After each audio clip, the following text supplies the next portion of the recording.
Welcome, everyone. We're going to go ahead and get started. Today's our 88th episode of This is CDR. I'm very happy to have you here with us and excited for today's program.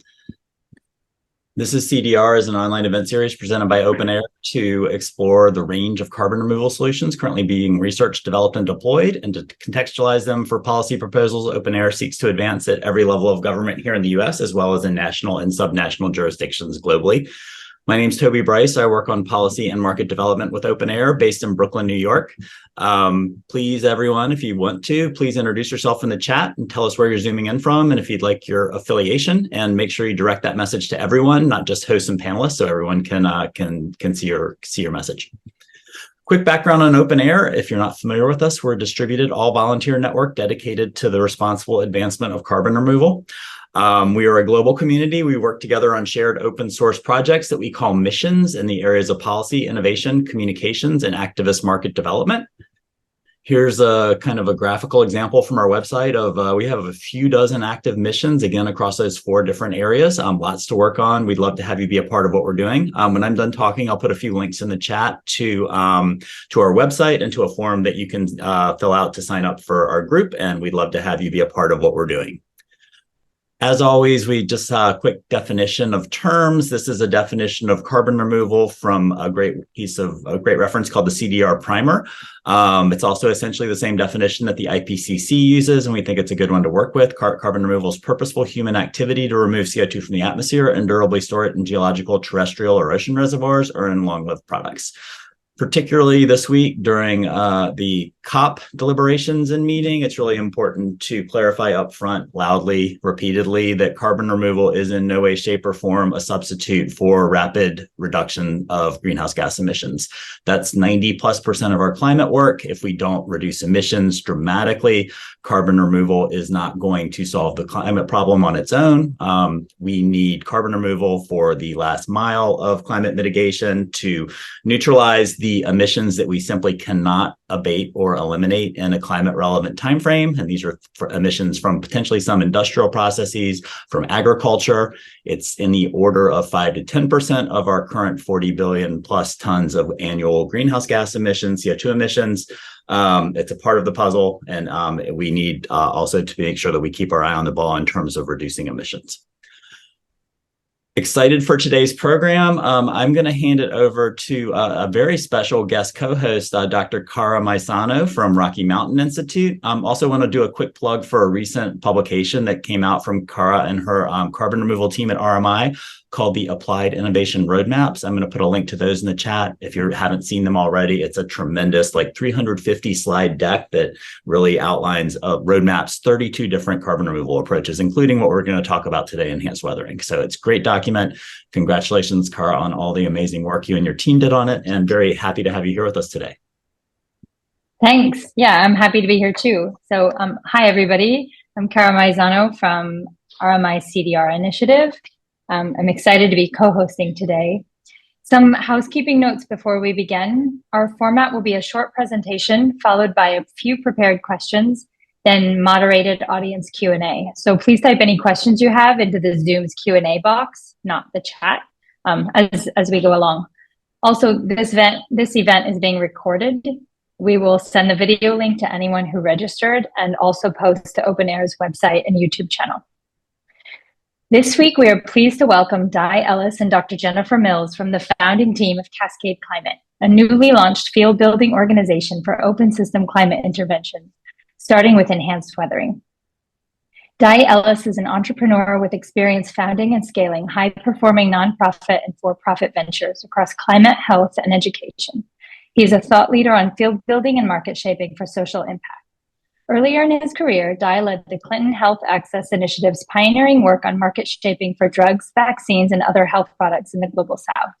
More recently, he's been at the forefront of efforts to import learning and tools from global health market shaping into climate tech.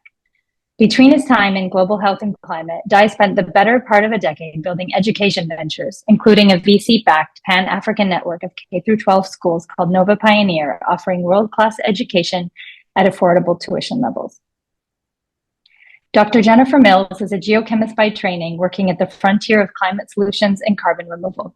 She was most recently a senior scientist at Heirloom Carbon, where she helped develop and scale a pioneering direct air capture process underpinned by carbon mineralization. She is a carbon cycle specialist with expertise spanning terrestrial to marine ecosystems and fundamental geochemistry to environmental economics. Jenny holds a PhD in environmental science, policy, and management from UC Berkeley. She earned a Master's of Philosophy in Earth Science from Cambridge and a Master's of Science in Environmental Technology from Imperial College London, where she was a Marshall Scholar. Hailing originally from the Midwest United States, Jenny is an avid urban gardener and former president of Churchill College Vegetable Growers Society. Got that out. So welcome both of you. And when you're ready, turn on your video and take it away.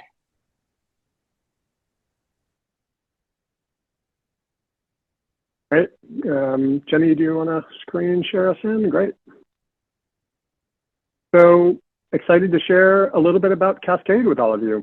We're going to go through a handful of sections, just first giving a quick overview of Cascade and what Cascade is all about. We'll talk a little bit about this sort of daunting and exciting scope we've taken on over the long run with open system climate interventions and what that means.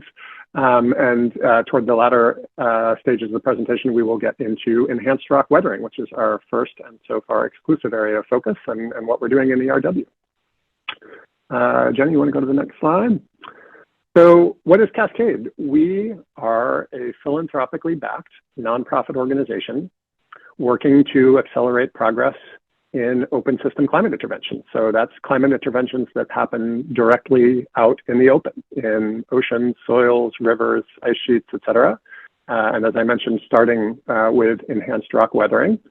And the role we play is sort of a connective tissue role or system engineer role across different participants in any given field. So government, industry, researchers, et cetera, trying to identify and serially chip away at the bottlenecks that are holding back progress. And in any of these fields, you know, you've got these different academic research centers and government agencies and buyers and suppliers, and they're all held back by an evolving set or an evolving set of bottlenecks or problematic dynamics at the system level. But as individual actors playing specific functional roles in the ecosystem, they're often either not well positioned to tackle the system level issues, or it's just not their job to do that. So at Cascade, we make those bottlenecks our job. Sometimes we're playing an orchestra conductor role, coordinating ambitious multi-actor initiatives that no other organization is well positioned to drive. Sometimes we're in incubator mode, standing up new systems or organizations that'll fill critical gaps in the ecosystem. Sometimes we're in resourcing mode, just making sure that enough funding or sometimes talent is flowing to the highest priority needs. What we're not is just a think tank. We're not just writing white papers or organizing conferences. We're tackling whatever variant of get shit done is needed at the system level to accelerate progress. Next slide. So it's been less than 6 months since we got going with Cascade, but we already have a lot to be thankful for this holiday season. And right at the top of that list is the joy of seeing this remarkable founding team come together. What's maybe more evident is how this group combines world-class carbon cycle scientific expertise with deep understanding of industry and market dynamics. But what you wouldn't know until you get to know these folks is just how humble and infectiously curious and kind they are, and how central that individual and collective personality is to the work we do. Next slide.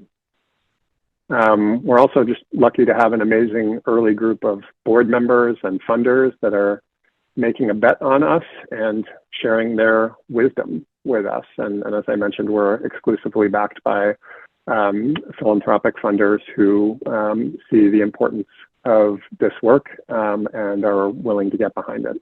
Jenny, over to you to give a bit of an overview of what we mean by open system climate interventions. Perfect. And so as Dai mentioned, Cascade's reason for being is to accelerate the rate of progress in open system climate interventions. But what do we mean when we say open system climate interventions? So as Dai already alluded to, these are interventions done out in the open in real world ecosystems. And so you're oftentimes working with or tapping into natural cycles and existing Earth system processes. And that could be for the purposes of, durably removing CO2 from the atmosphere with approaches like enhanced rock weathering, ocean alkalinity enhancement, some of your ocean nutrients fertilization approaches, or reducing peak near-term warming. So by focusing on short-lived climate pollutants like methane or various albedo management approaches, or even for the purposes of mitigating or helping prevent some of the really direct adverse impacts of climate change, like delaying and preventing catastrophic sea level rise through ice sheet stabilization.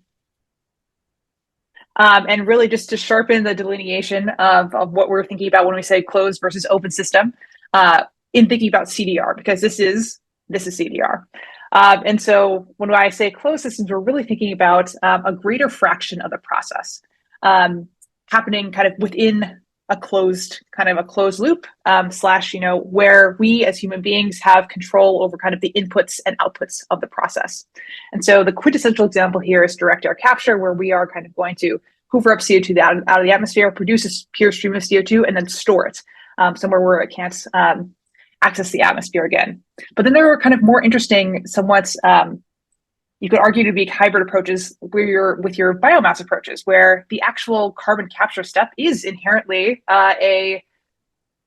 it's an open system process. It is photosynthesis.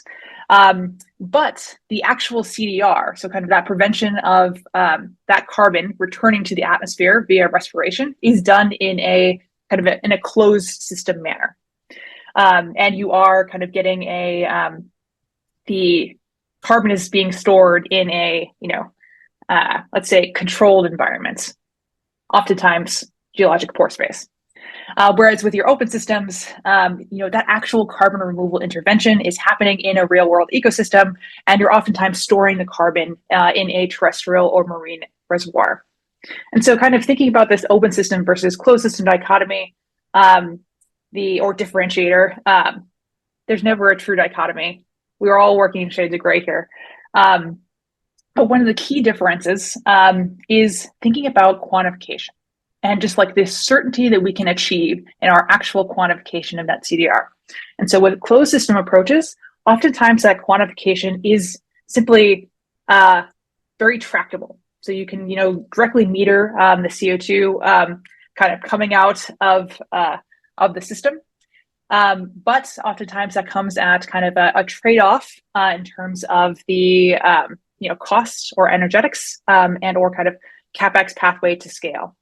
Whereas open systems, they present kind of a complex mix of both really serious advantages and also big sources of messiness that we're going to have to embrace if we want to scale these pathways.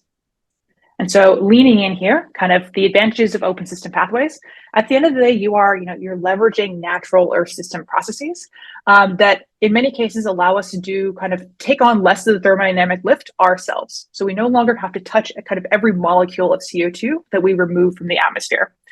And at the same time, can oftentimes harness existing industries and supply chains. So thinking about mining, agriculture, even shipping in the case of ocean alkalinity enhancement to get your mass transfer.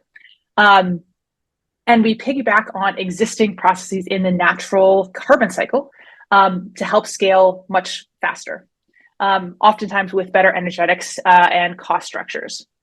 And at the same time, many of these pathways have the potential to have really serious co-benefits alongside the carbon removal. So we're oftentimes helping remediate other problems that are kind of not just carbon in the atmosphere. And so, at the end of the day, from my perspective, there's something really quite beautiful about working with the Earth and harnessing these natural feedbacks. That's really, they provide stability over timescales, both short and long, to clean up some of the mess that we've made. And that lens of learning from the Earth and working with the Earth is certainly one of my largest sources of inspiration. But it's also it's also an incredibly daunting thought and a serious responsibility to consider directly intervening in natural systems. Even though we are in the midst of the largest uncontrolled climate experiment in Earth history. And so I don't want to underplay kind of some of the sources, the real sources of messiness that come with open system pathways. And if, really, if we want to develop these pathways at scale, we are going to have to de-risk these sources of messiness and really chart our way through some of these intrinsic challenges. And so first one is just that quantification uncertainty. Many times you are, attempting to, in order to quantify net CDR from some of these pathways, you are attempting to either measure, model, so in some way constrain kind of a complicated set of fluxes across different ecosystems even. And so oftentimes you can be trying to observe or quantify small changes over relatively large baseline fluxes. So there can be high levels of uncertainty, meaning that we need to come up with ways to quantify, constrain that uncertainty, and incorporate that into how we are actually generating carbon credits. There's also then, ecosystem impacts. We do have to consider when we are out and intervening in natural ecosystems, what are the total aggregate impacts of that action on the ecosystem. So these can be both positive and negative. And it's complex because it doesn't, that impact doesn't necessarily stop at the very specific site of the deployment of the CDR intervention.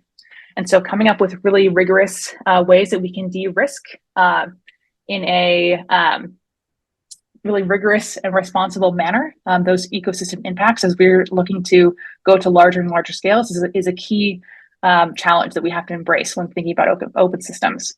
And finally, we have to remember this is not purely a technical problem. And so we have to be, with some of the open system pathways, there are some serious challenges around governance, especially when we start thinking about doing interventions in the global commons. And then absolutely, last in my list, but certainly not least, we have to build this social license to go out and do these interventions in local communities and then again in the global commons. So I'm going to leave this as kind of just like, really, this is the task at hand, charting a course that allows us to not be paralyzed by these challenges, but instead really embrace them as we look to figure out how to actually, responsibly scale these interventions. And so with that, I'm going to hand it back to you, Dai. Thanks, Jenny. So part of the reason we're optimistic about the impact that organizations like Cascade can create is that we've seen similar organizations bending the trajectory of progress in other fields. The only one that I've directly experienced was through my time at CHAI, which is a Cascade-like organization that helped to dramatically scale up HIV/AIDS treatment across the global South over the last couple of decades, where people initially thought that scaling up access to treatment was impossible. Now we've reached close to 30 million people. So how did that happen? Next slide, Jenny. It's too long a story to go into in detail today, but just to give a little bit of illustrative flavor, the work that CHAI did to shape the market for HIV/AIDS drugs as just one part of that treatment scale-up story was one where CHAI basically earned the right to serve as orchestra conductor or connective tissue in tackling all of these bottlenecks shown here, from regulatory harmonization to innovative financing schemes to influencing opinion leaders to improved information flows. And just as will be true for Cascade, everything CHAI did was through partnership, and much of its work was unsexy, behind the scenes stuff. Next slide. Thinking about, what will an adapted version of that same basic approach, but in a very different set of fields, very different set of challenges, what will that look like for Cascade? At the beginning, I highlighted these three core elements of Cascade's approach, right? So coordinating complex and ambitious initiatives across sectors and actors, standing up new systems or entities in an ecosystem, and getting things resourced adequately, whether that's R&D or early demand or government programs. And I'm not going to read everything on the slide, but hopefully it illustrates the diversity of what bottleneck dismantling looks like in practice. Anything from developing private standards and paving the way for government adoption to new systems for data sharing or novel observational data platforms to re-granting and targeted policy advocacy. You know, the specifics will vary a ton, but the core roles we'll be playing will be more stable. Slide. Both inside and outside climate, we take a lot of inspiration from other nonprofit organizations that are doing broadly similar work. And even within open system climate interventions, there are a handful of great other organizations that have been cranking away at this, working on other parts of the puzzle that we're excited to collaborate with. And there's not really an agreed name or label for this category of organizations. But if any of you in the audience have ideas, we are all ears. Jenny, next slide, over to you to dive a little bit into ERW as our first area of focus. Perfect. So we'll start with we'll take a little bit of step back. What is enhanced rock weathering? And so at the end of the day, this is a process where you're looking to speed up and utilize the process that acts as Earth's thermostat over geologic timescales. And so I have thrown up the reactions for the Uri cycle or the silicate carbonate cycle. That really does act as kind of, that climate stabilizer over very long time periods, where silicate weathering. So first you have CO2 in the atmosphere interact with rainwater, basically, forming carbonic acid. That carbonic acid weathers silicate rocks, generating alkalinity or cations, and then bicarbonates. And that bicarbonates is then transported to the ocean over long timescales, where you eventually get carbonate precipitation, which will release one of those moles of CO2, and you get one net mole of CO2 removed from the atmosphere. I potentially skipped over the step where that silicate weathering reaction has taken up 2 moles of CO2, more or less. And so enhanced rock weathering, sorry all, enhanced rock weathering, you're looking to speed up this process. So this is a process that's happening all around us all the time.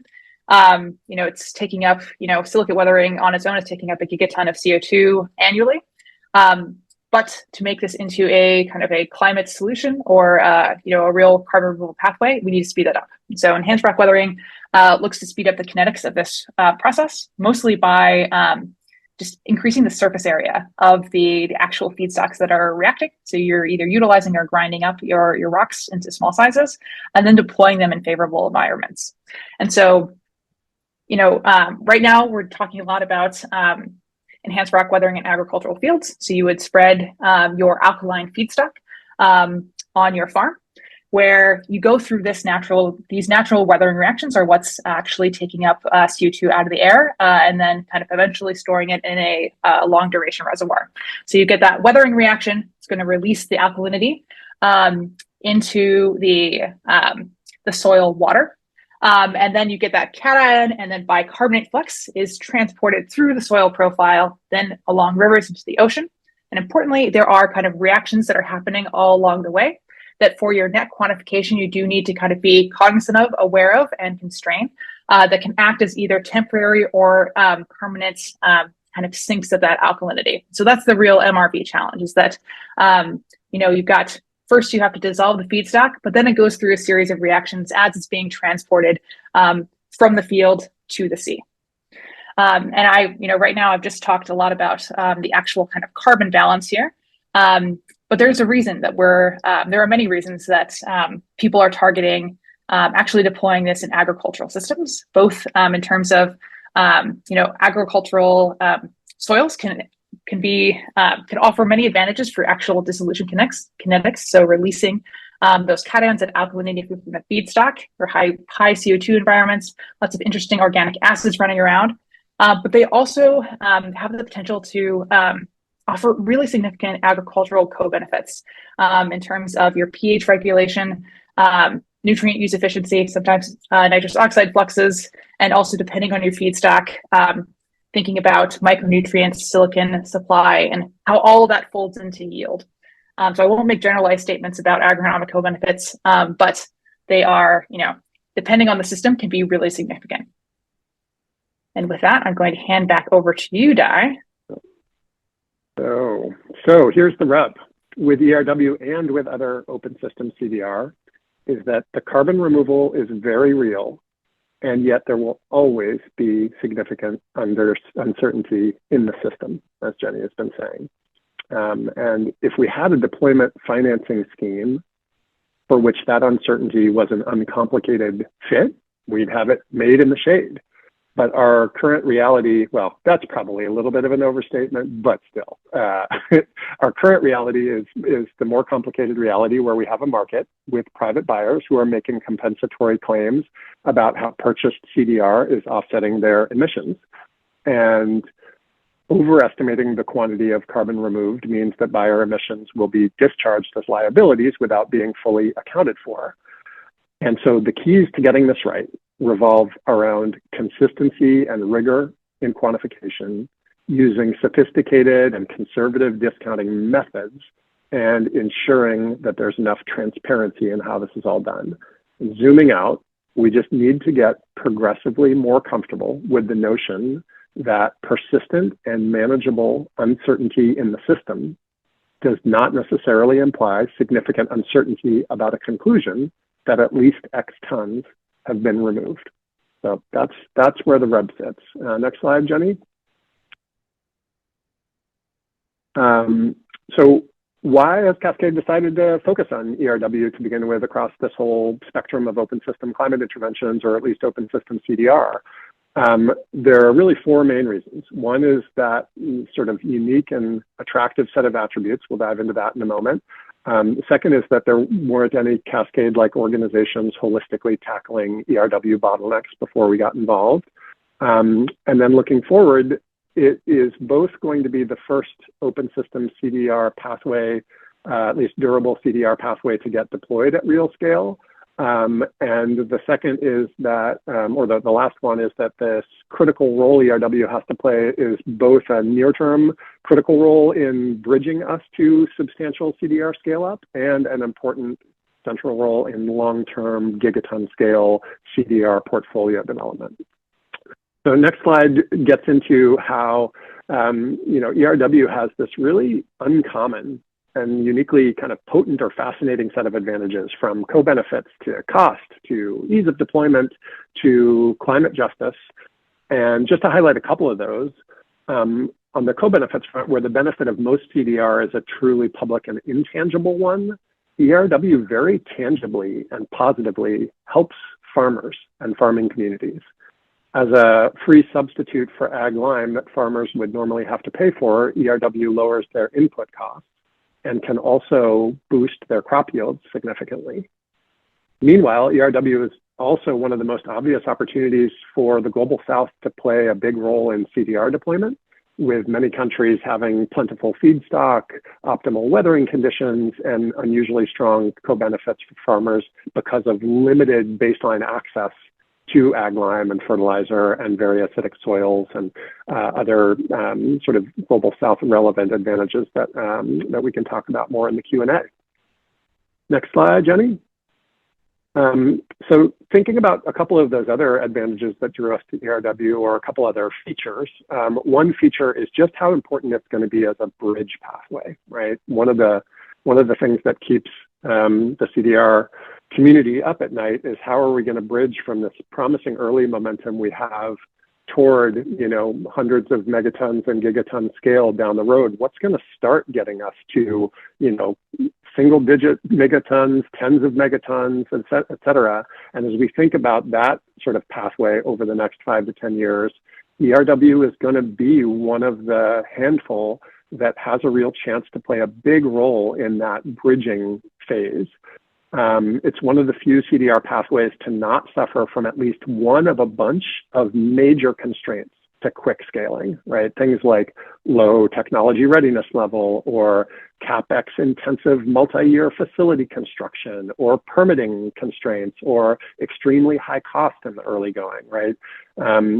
So all of that positions ERW to play an important role in the short to medium term.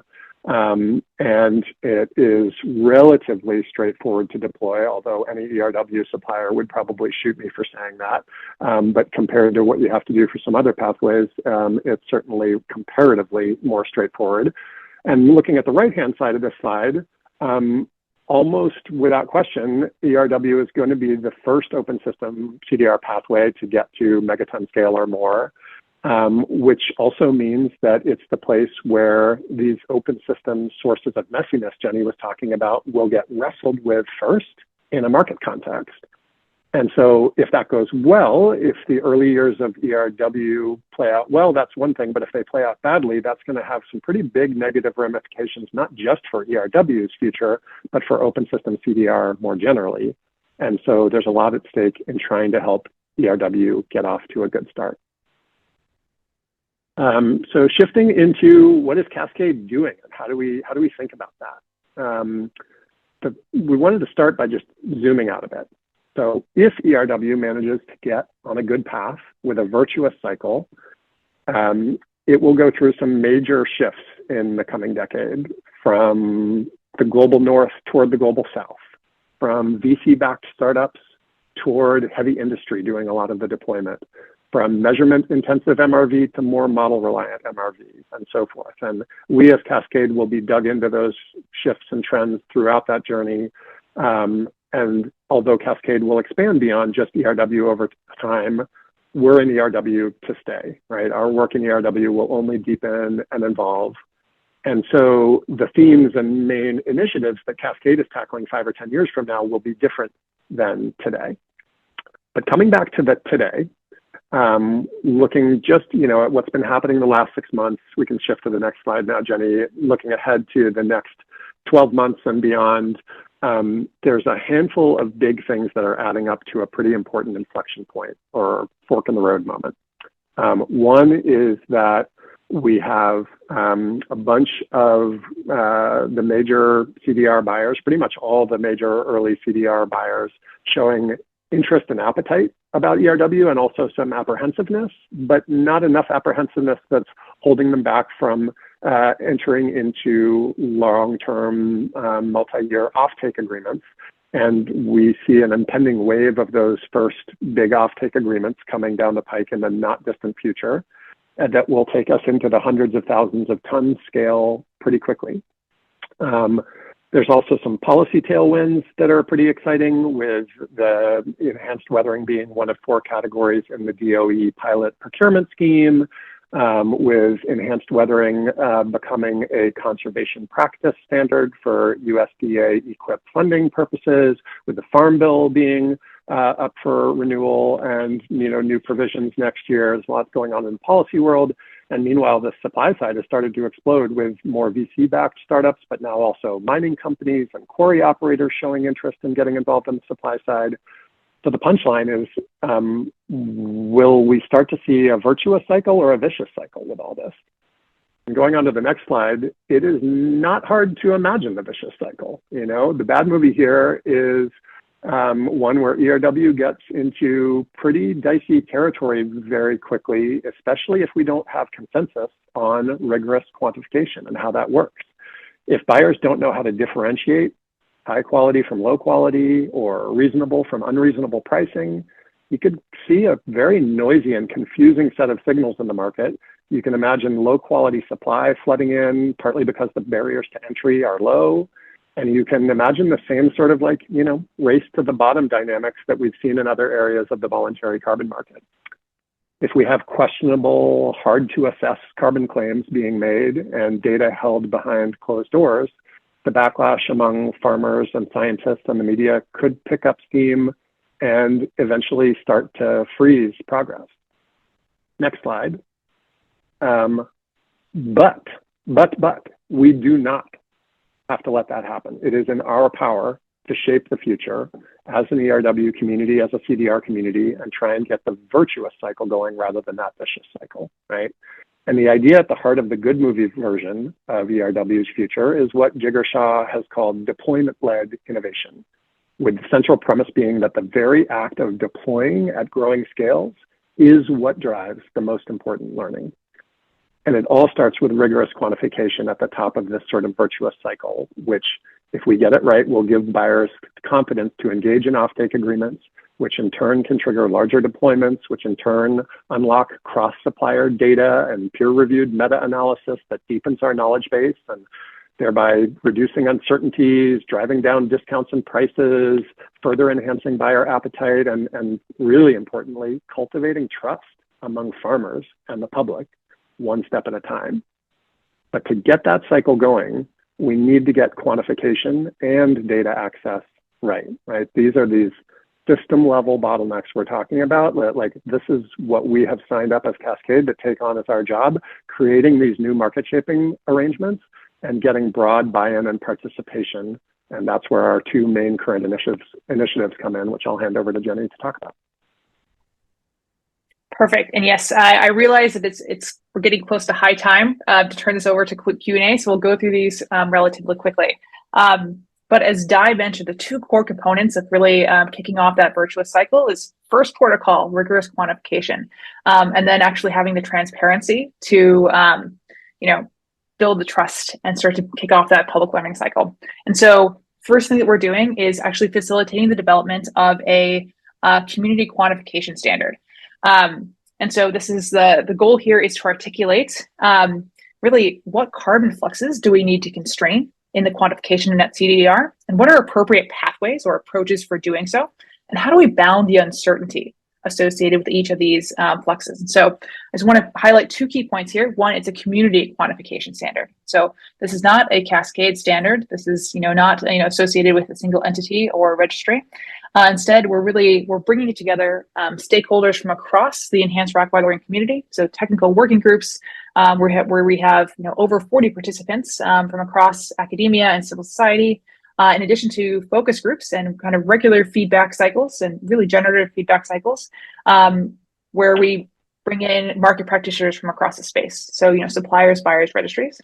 And the second point is that this is a dynamic standard, and so this is the enhanced rock weathering field is still early. We are learning from each ton deployed. So that means that we can't write down, these are the rules for the road that will apply for the next 10 years. Instead, we kind of have to develop the process for dynamically updating this standard on a regular cadence as we just to reflect kind of the updates in our scientific understanding.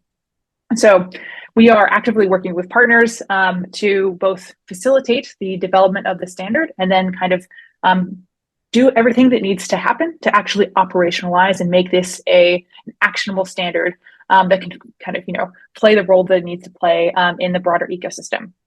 And then the last one, last major work stream that I'll highlight very much dovetails with the standard development effort, and that's kind of helping develop a data access system that will actually kind of yield the transparency needed to learn from each ton deployed. And so this is really to solve for two goals. And the first is building trust in ERW as a safe and effective carbon removal pathway. And so, open data underpins that, but kind of doing that verification in the open and making sure that there is kind of public accessibility of data is only step one. That's necessary, but not sufficient.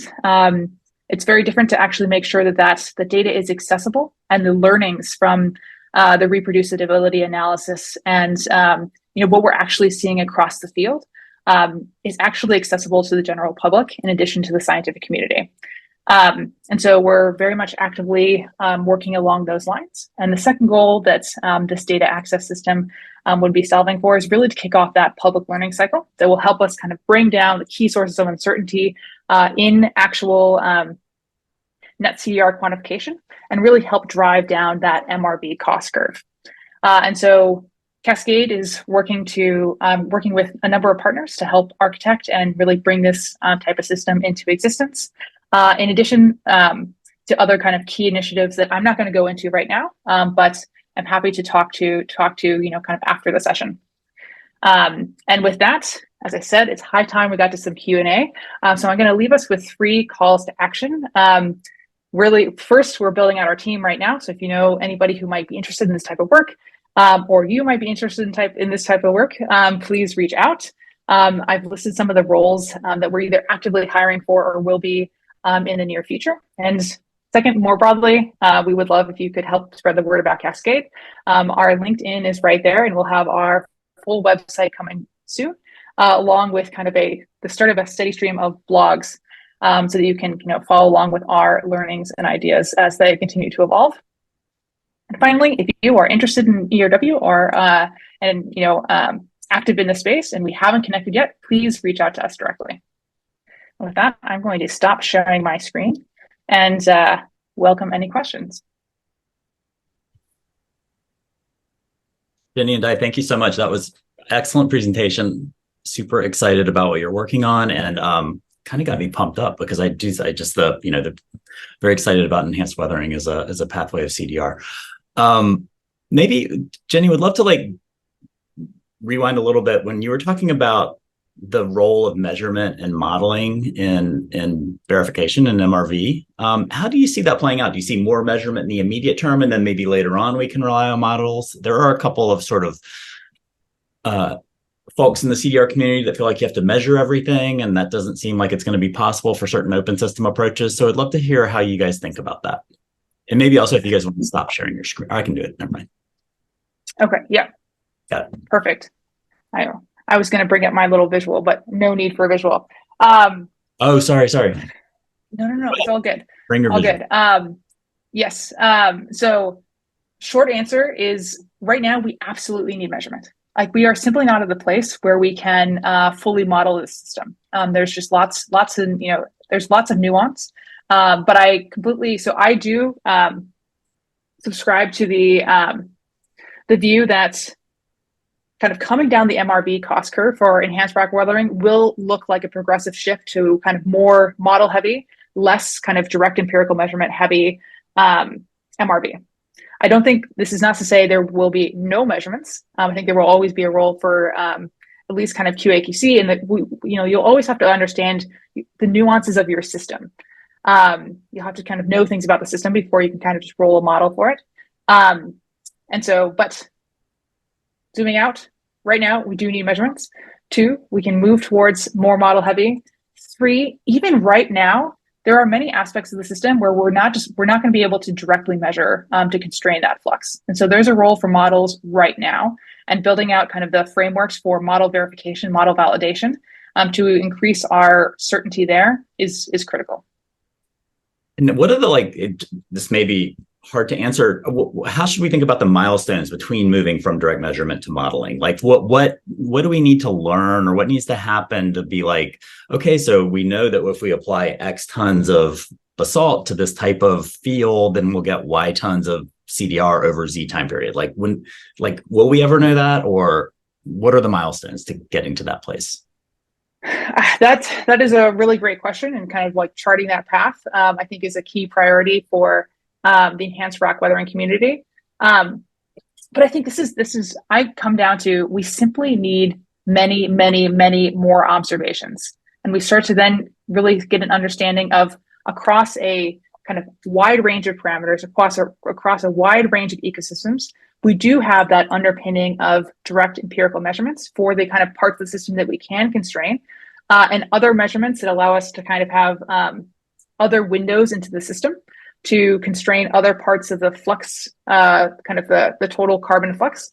And you start to just build out that ecosystem level understanding. And this is where I think there's a real role for meta-analyses and things, where you're moving from just I did this one single deployment on one single field to, okay, let me look across in aggregate deployments over the last 3 years in this range of ecosystems, checking that against our understanding of the system.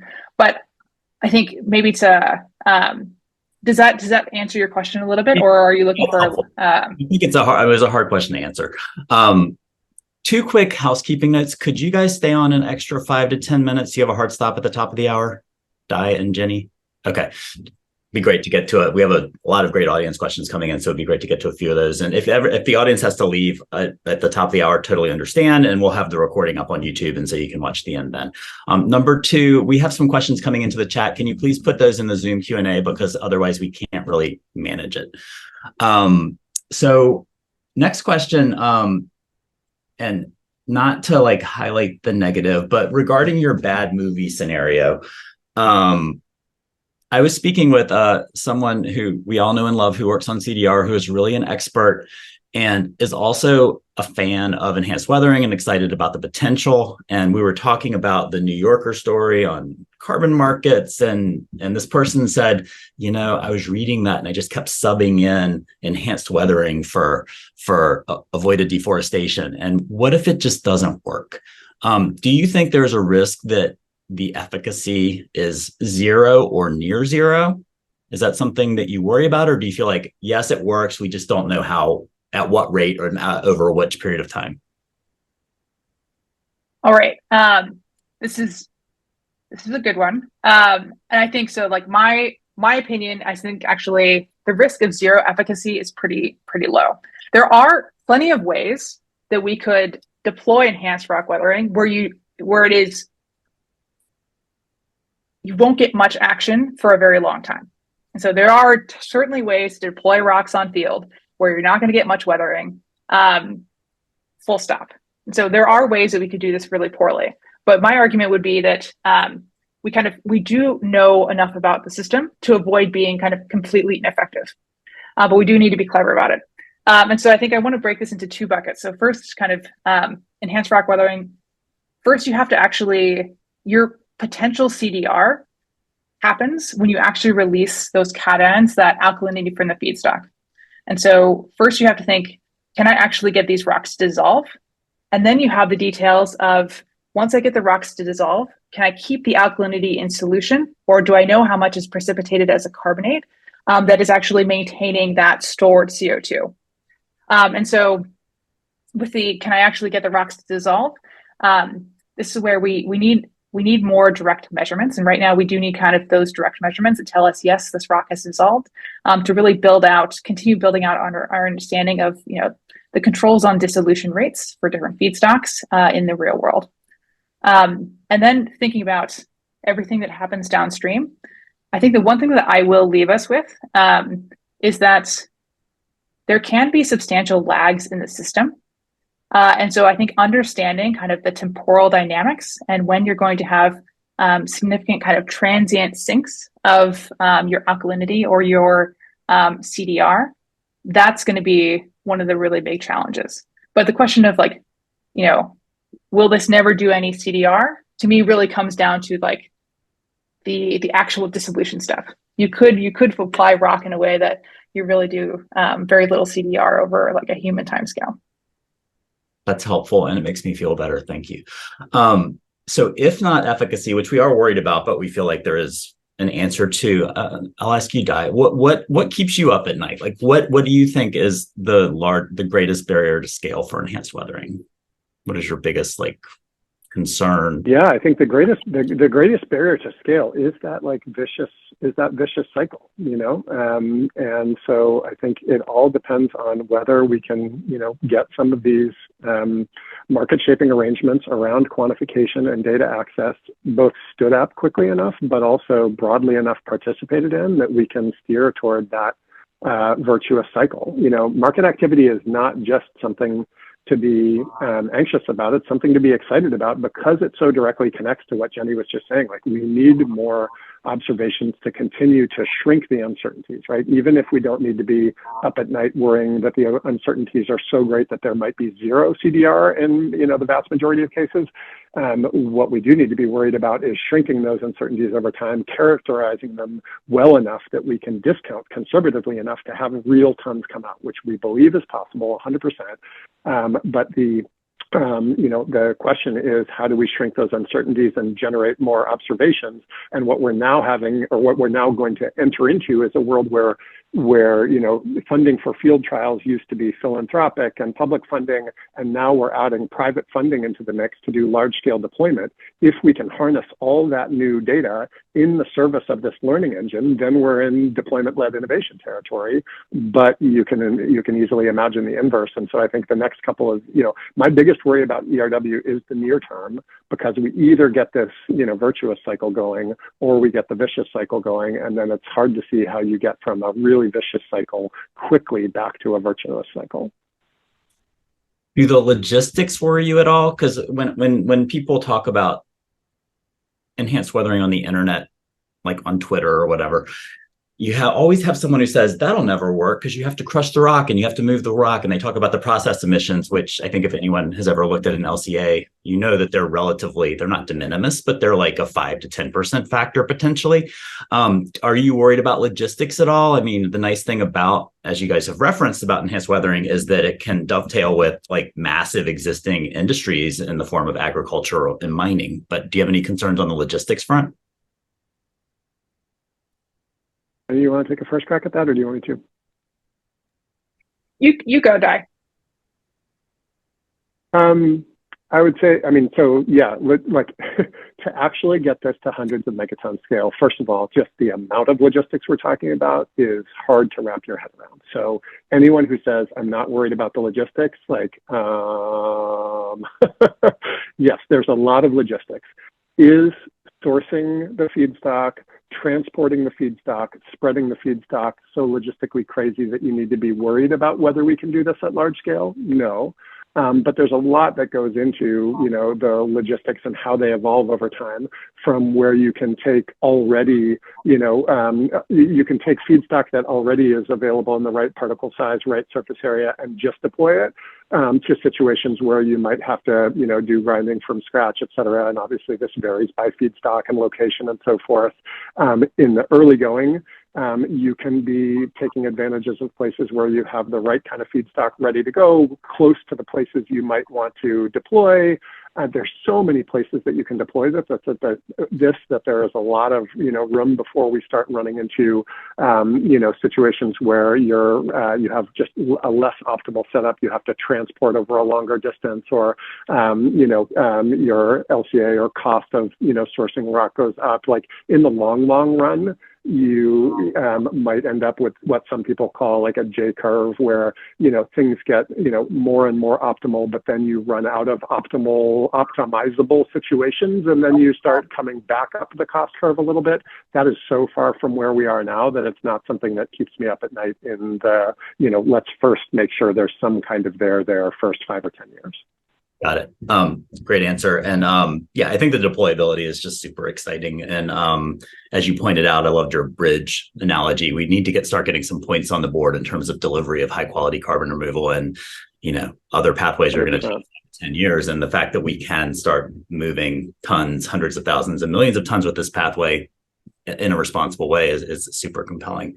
One last question for me, and then we're going to switch to audience questions. And again, everyone in the audience, please put those in the Zoom Q&A box, because we can't do them if they're in the chat. Last question, and your community standard process has been super admirable. You've spun it up in a very comprehensive way, incredibly quickly. And that's just a testament to you guys and your team and the community. And we have a number of members of the community in the audience. And I'm not sure exactly how to frame this question, so I will just ask it. First of all, how do you see this community standard relating to commercial protocols and methodologies?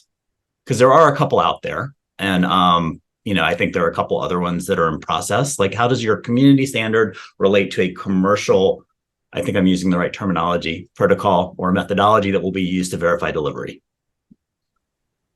Absolutely. I'll take a first crack here, and then Dai, you can correct me where I'm wrong.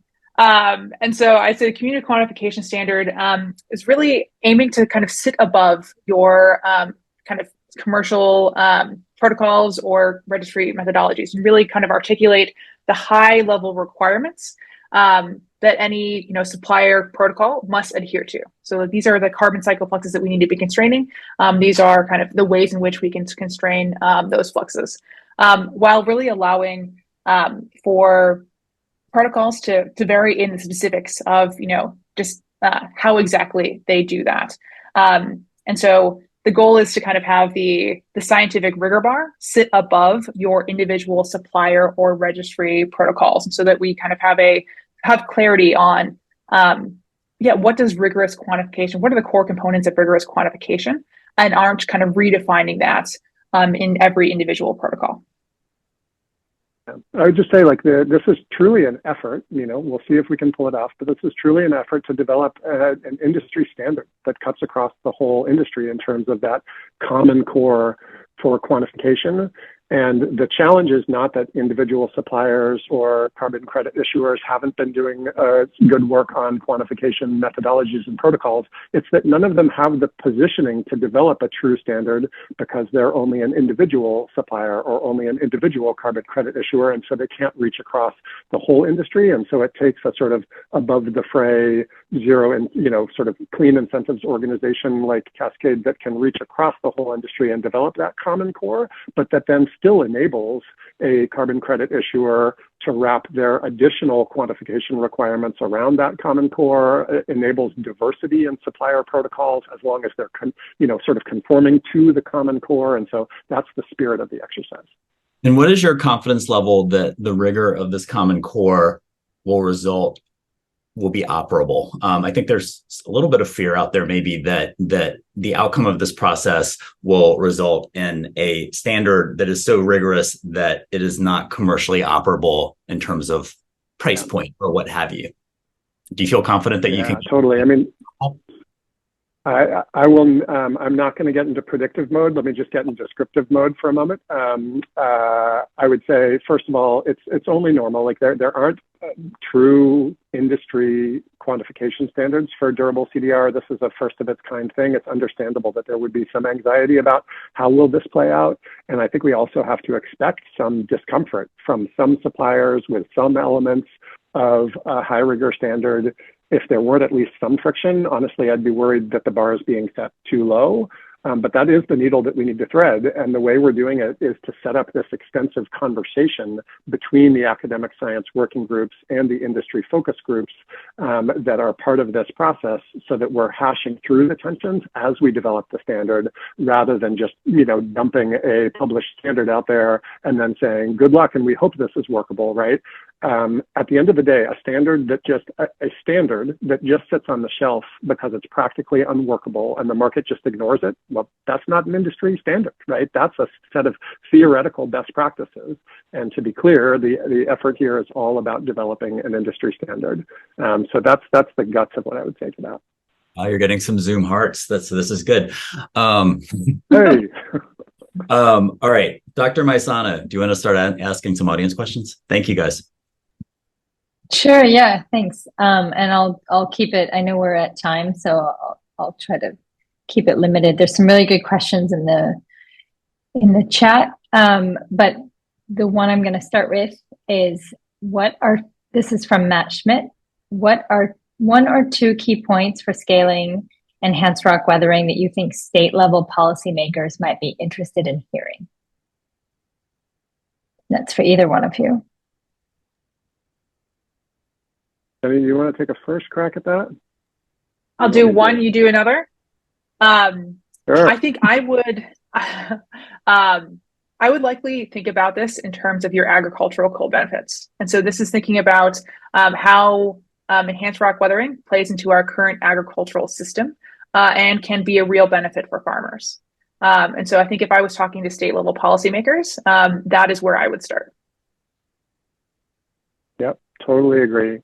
I would also say that we're heading into a world where funding at the state level is actually going to matter, both in the sense of pilot state level procurement over time. One of the things that happens with this federal USDA EQIP funding is that there are federal conservation practice standards, but then allocations for ERW for EQIP funding actually happen at the state level. And so I think there's going to be actually a lot of interesting action at the state level to help put some tailwinds in the sales of ERW in the years to come. Great, thanks. There were a couple questions on data transparency and data gathering, data availability. And I was wondering if you guys could speak to, these pilot projects are being done by startups. And so there's a tension there between everybody's interested in scaling up together. However, there are some concerns with sharing data. How do you guys address that? Yeah, 100%. There are concerns and tensions here, and the tensions are real. And so how we're addressing that is first a lot of open conversations with folks across the space. And so this is not, this won't work if we just say that you must share all data for perpetuity, full stop, because it's the right thing to do. It's all about kind of finding the right path forward where we can get the real data that we need to make the impact that we to achieve the goals that we're looking to achieve, making sure that we get that out. But I think actually right now, I would say, in my personal opinion, I've seen less pushback than I initially expected, because we are kind of at this very early stage of the field. And I think there is the fact that we need to have this level of transparency to really establish enhanced rock weathering as a safe and effective pathway in order to grow the field and actually get the field off the ground. I think that really does resonate with stakeholders across the space. You then also have kind of at this early stage of the field, there are only so many players. And so I think it's actually easier to kind of align incentives now. And specifically, right now you have catalytic buyers who can play a very impactful role in being a little bit more of a stick mechanism in addition to our kind of combined carrot stick mechanism to really push for unrequired data transparency as a requirement for carbon offtakes and things like that. Dai, do you want to continue there? I would just add that then, in sorting through these very real tensions about data sharing, one nice thing is that as we talk this through with suppliers and other market participants, they kind of share the same, they share both, they can see it from both sides of the coin, right? Because they both have an interest in what share of the market do we get and having, some degree of data, advantage that they can use to, as part of their business model or competitive strategy, and yet also have an interest in seeing this market grow, in growing the pie as a whole. And they all, see very clearly how the right, sharing data in the right ways to boost public trust and to, engender system level learning is in the interest of growing the pie. And so rather than sit across from the table, across the table with suppliers or whatever, it feels like we're on the same side of the table, putting the problem kind of in front of us and hashing it through together, which is a great dynamic. Yeah, thanks for that. I'm going to ask a follow-up question of my own. When you're working on the data side of things, how much are you collecting data on the co-benefits and trying to nail down, quantifying, how, what are the nitrous oxide emission reductions or potential fertilizer use reductions or actual crop yields? I guess crop yield is really difficult, because it varies year by year anyways, but are you trying to collect other data as well, besides data from the weathering and carbonation and other, carbon processes? Absolutely. So actually, I might take a little bit of a cop-out answer in saying that this is actually something that we're very actively working through right now, kind of trying to figure out what falls in the box of this is the absolute must-have. This is the baseline. This is the floor. That's kind of data that you kind of have to contribute.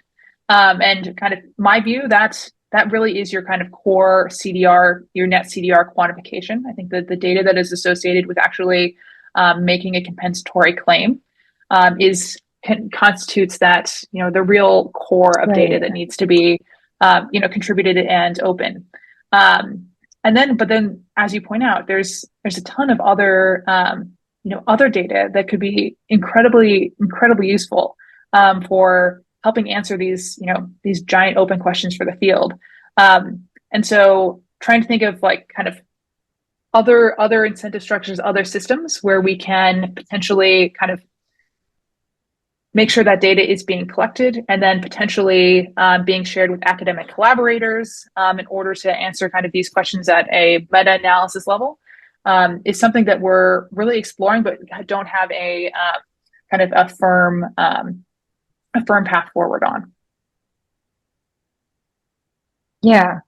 And then I'll ask one more follow-up question to that, which is, do you see,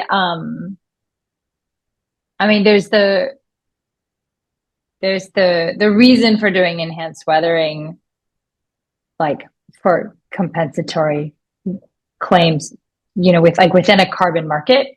But do you see any other, there are other options, there are other reasons to do this, right? Like just,